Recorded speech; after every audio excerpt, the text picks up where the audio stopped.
Hi, my name is Dave. I'm giving this presentation from my living room studio in sunny Orlando, Florida. The title of this presentation is GoPro, Hypnotic Fishies, and Data. The GoPros included are the Hero 3 White and Black, as well as 3 Plus Silver and Black editions. I'm going to go over battery life, memory card usage, accessories and mounts, and some good GoPro uses. First off, I'm always doing research, trying to find ways to put together things that I can't get information to on the internet, so I buy and sell a lot of stuff, and I'm always looking for good deals on it. So I'm shopping eBay, Craigslist, Amazon, Black Friday deals, any place I can find a good deal on this stuff. I'll buy it, get my hands on it, play with it, and if I don't like it, I'll sell it and try not to lose too much money. Here are some of the things I'm using. This is the Wasabi battery backpack, the GoPro battery. You definitely don't want to forget these accessories when you buy a camera: the lens covers for the housing and the camera itself. And this Brunton battery backpack is really a game changer here, and that's what kind of motivated me to do this presentation altogether.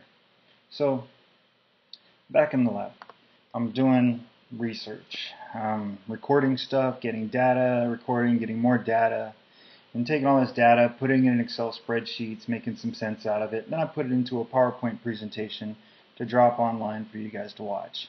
Now here's my battery runtime average chart. These are the batteries we used. The Black Edition cameras were pro-tuned with the works. These record times are pretty good. You'll get pretty close to that with these batteries. Maybe more, maybe less, but this is just a nice general rule of thumb.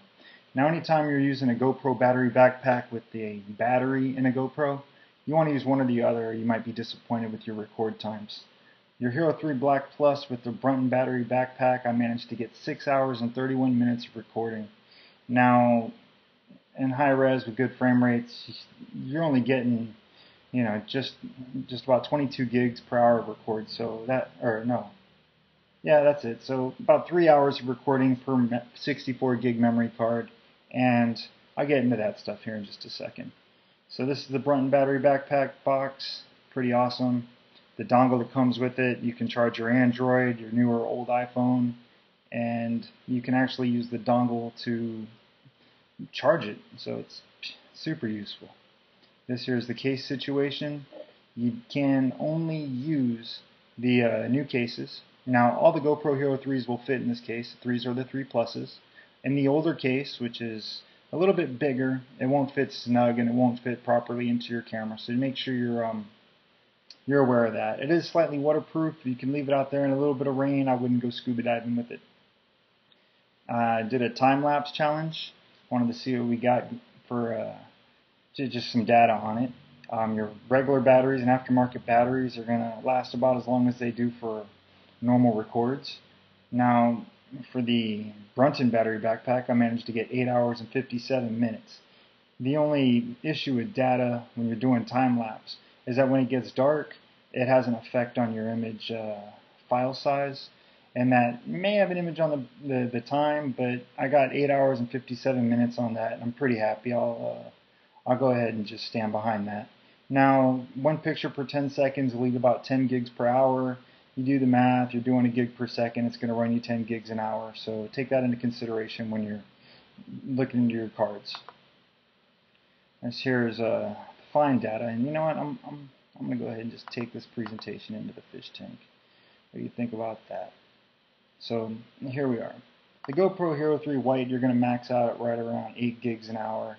The Silver, you'll get just over 12 gigs an hour in the better frame rates at higher resolutions.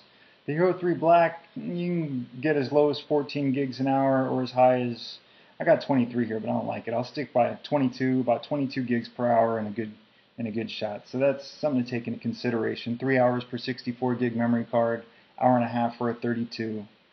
And with your Hero 3 Black editions, it's about the same. So I like that. Now, this is a 2.2 telephoto zoom lens that I'm getting ready to mount, and that's a mount for the older housing.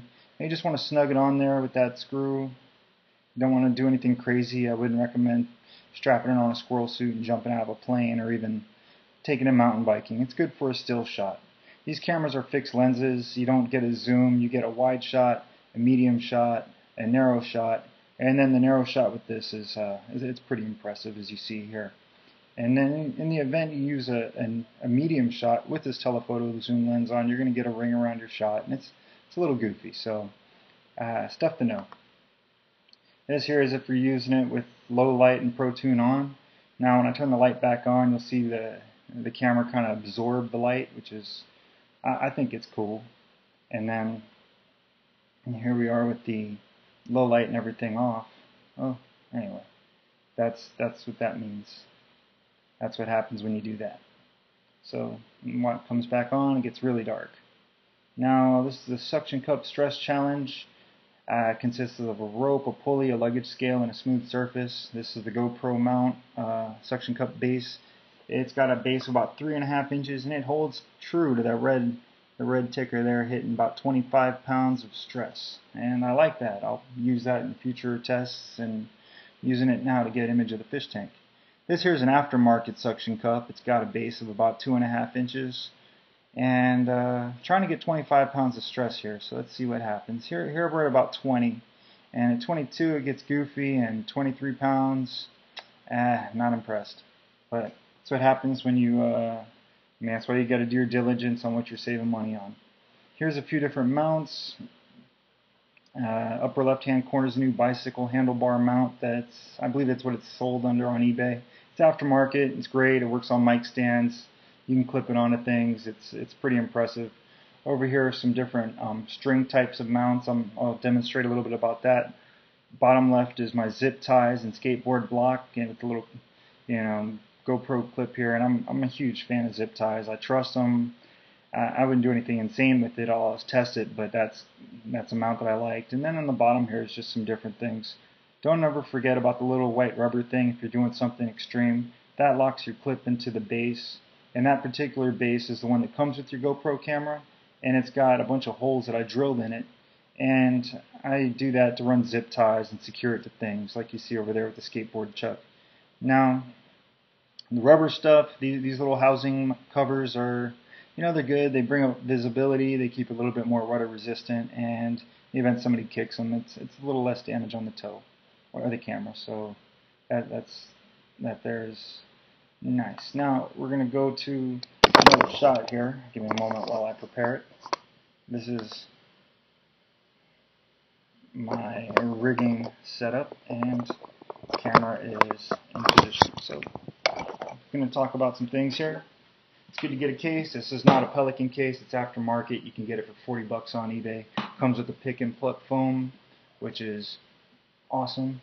Now, and take that out, and you want to keep your accessories underneath it. I got zip ties and a little tiny zip tie clipper here. It's important to keep your tools under 6 inches when you're flying.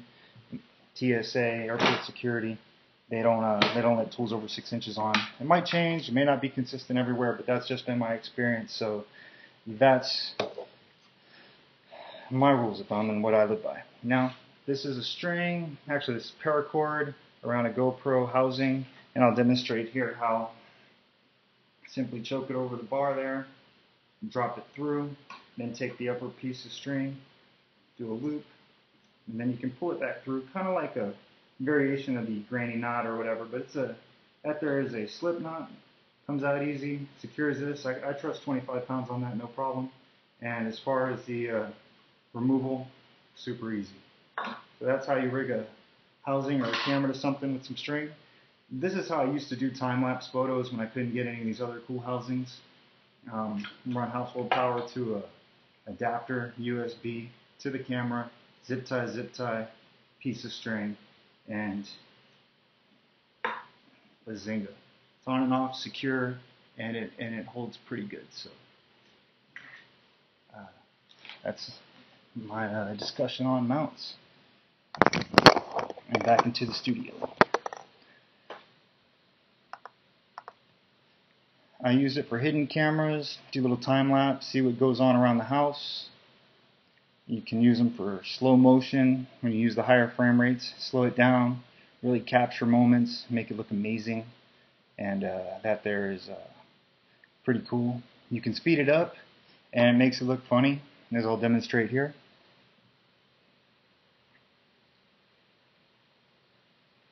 and on a 4th of July barge shoot. This here is some footage of my buddy playing disc golf, and he did an amazing shot here. I mean, this is from the tee pad. The resolution here is great. You'll see the disc coming in, and wow. You know, you could actually see that. I wasn't expecting that when I first got the camera. I thought these things would be low res, not super great, but it's pretty good. I was happy with that. And then the other angle. And then applying them on jobs is fun. I do a little bit of entertainment rigging, and aside from video technical stuff, and we're trying to explain to the guys on the ground what exactly we were doing overhead. They just thought we're up there goofing off. Where, I mean, we're putting some work in. It's time lapse here. Really, a picture's worth 1,000 words, and that's high-res videos worth millions. And then I like to use them for buddies that got bands. We'll set up and put a couple of cameras around the stage to get some different angles. And that's a lot of fun too. And I'll demonstrate here. And then, you know, I guess that's about it. You know, thanks for watching this presentation. You go ahead and drop it into the fish tank like this, or and then we'll run the credits.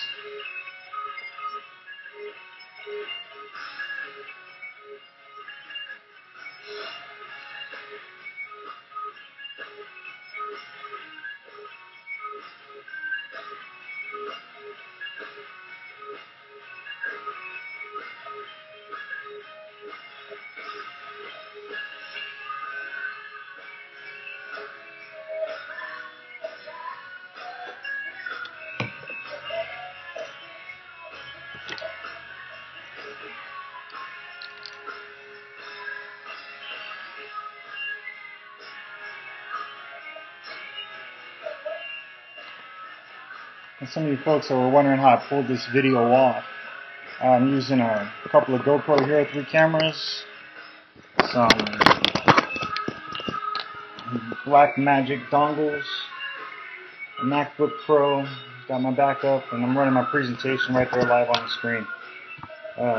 Thanks for watching.